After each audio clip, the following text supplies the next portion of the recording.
penghargaan untuk rakan driver. You guys memang awesome, memang ramai gila. Guys, malam memang happening. 23 Mei kita ada event khas bersama Central Mart untuk menghargai rakan-rakan Grab. Punyalah shot tengah shooting konten, tiba ada brother tu. Shh, dari jauh. Ni hasilnya. Peace, jom. Okay. Walau weh, crowd memang ramai weh. Aman je in the house, Adlina in the house. So kita ready to shoot content. Makanan tak payah cakap lah, memang banyak sate. Chop dulu, ambil sate. Lepas tu kita pergi cendol boot. Memang sedap. Siapa nama Nazri memang sweet macam kon tiba. Next kita makan hihang hoheng. Ada pupuk liko, nasi kau nama habub. Chop dah settle semua. Jom kita start shopping. Dapat RM1 and kita dapat voucher Shell. 3-4 action and cut.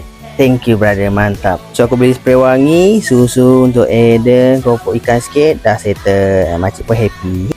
Semua dah beli barang, masih tetap semangat guys. Lepas gila hujan. Wah. Ada. Okay guys, lastly ini adalah pemenang-pemenang cabutan bertuah. You guys memang awesome. 3 kali cabutan guys. Tahniah kepada pemenang dan thank you kepada staff-staff Grab dan Central Mart staff. Thank you guys.